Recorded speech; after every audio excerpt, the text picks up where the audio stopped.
हाँ, तो हमने सबसे पहले वो पुराना वाला रिवाइज कर लिया था। और दूसरी चीज़, हाँ, हमने ये देख लिया था, गल्फ टाइप देख लिया था, चाइना टाइप देख लिया था और नटाल टाइप देख लिया था। नटाल टाइप के अंदर 3 है। Natal type basically southern hemisphere वाला है, ठीक है। फिर हमने पिछले लेक्चर्स के अंदर जैसे देखा था, चिनूक और फ़ोन टेम्परेट रीजन के अंदर दोनों ही गर्म विंड्स होती है। चिनूक नॉर्थ अमेरिका में, फ़ोन यूरोप में, स्विट्ज़रलैंड में। चिनूक और फ़ोन की ट्रिक वही थी, मैंने बताई थी। चिनूक फ़ोन नहीं उठाता है, सब उसको फ़ोन करते हैं लेकिन वो फ़ोन नहीं उठाता। ओके, फिर यहाँ पे कुछ विंड्स हैं जो कि इस क्लाइमेटिक रीजन से एसोसिएटेड है, जैसे कि टोर्नाडो। टोर्नाडो तो हमें पता है, वो एक विंड सिस्टम होता है। हरिकेन भी पता है और टाइफून पता है, नॉर्दर्न हेमिस्फीयर की पता है। सदर्न हेमिस्फीयर के अंदर 3 विंड्स होती हैं, मैंने ब्लू के अंदर और रेड में लिखी है। ब्लू में है पैम्पेरो साउथ अमेरिका में, पैम्पेरो, बर्ग BERG बर्ग, और सदर्ली बस्टर इन ऑस्ट्रेलिया। अब ब्लू वाली जो है बेसिकली ये गर्म है, और जो रेड वाली है बर्ग वो ठंडी है, ठीक है। तो ये चीज़ याद रखना केवल, या फिर ऐसे याद रख सकती हो कि अफ्रीका के अंदर वैसे ही बहुत गर्मी होती है तो यहाँ पे रेड कलर के अंदर, तो यहाँ पे केवल गर्म, और बाकी ऑस्ट्रेलिया और साउथ अमेरिका रिलेटिवली ठंडे। ओके। और मैंने ब्लैक बॉक्स के अंदर यहाँ पे ये लिखा है कि these are the most densely populated regions of the world. Reason क्या है?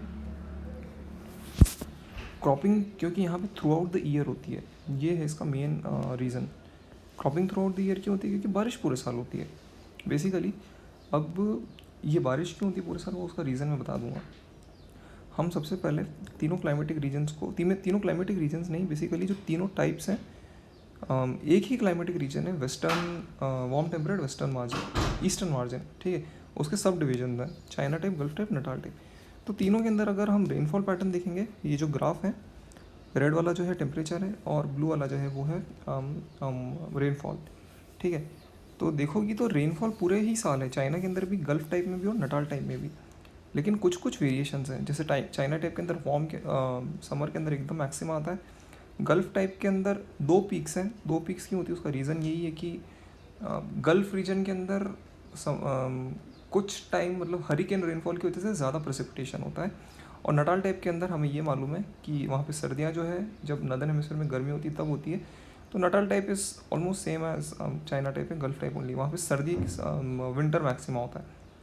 नॉट विंटर मैक्सिमा होता, वहाँ पे समर मैक्सिमा ही है, लेकिन जनवरी मतलब दिसंबर टू मार्च वाले फेज के अंदर वहाँ पे बारिश होती है, ठीक है। तो उसी तरह से नटाल वाला जो ग्राफ है वो उसी तरह से आएगा। ओके। अब चाइना टाइप के अंदर देखो, इन क्लाइमेटिक रीजन्स को कुछ और नेम्स भी दिए हैं, जैसे चाइना टाइप को टेम्परेट मानसून भी बोला जाता है। हमने मानसून ऑलरेडी पढ़ लिया है। मानसून कहाँ कहाँ पे, मतलब मानसून में एक स्पेशलिटी पढ़ी थी कि मानसून साउथ ईस्ट एशिया और साउदर्न चाइना के अंदर भी होता है, ठीक है। तो एक होता है ये वाला, तो मतलब मानसूनल रीजन, मानसूनल हो गया, और इसे बोलते हैं टेम्परेट मानसून। टेम्परेट मानसून क्यों बोलते हैं? टेम्परेट मानसून इसीलिए बोलते हैं क्योंकि मानसून का मतलब क्या है, seasonal reversal of the wind, ठीक है। तो अपने आप ही सीजनल रिवर्सल किन विंड्स का होता है? साउथ वेस्ट मानसून जब आती है जो कॉन्टिनेंट पे, और नॉर्थ ईस्ट मानसून जो वापस से ऑफ शोर होती है, ठीक है। तो यहाँ पे जो विंड्स होती हैं बेसिकली वो यहाँ से आती है, इस डायरेक्शन से, ठीक है। तो ये कौन सी डायरेक्शन होगी? साउथ ईस्ट, ठीक है। और जब जो रिटर्निंग विंड्स होती हैं सर्दियों के अंदर, वो यहाँ से जाती है, तो ये कौन सी विंड होगी? नॉर्थ वेस्ट, ठीक है। इतनी क्लैरिटी आई। तो इसीलिए इस रीजन को टेम्परेट मानसून भी बोला जाता है। गल्फ वाले रीजन को स्लाइट मानसून बोला जाता है, क्योंकि वहाँ पे जो रिवर्सल ऑफ विंड्स है वो इतना ज़्यादा प्रोनाउंस्ड नहीं होता है। और नटाल को इट इज़ नॉन मानसूनल, मतलब मानसून जैसी कोई चीज़ ही नहीं है।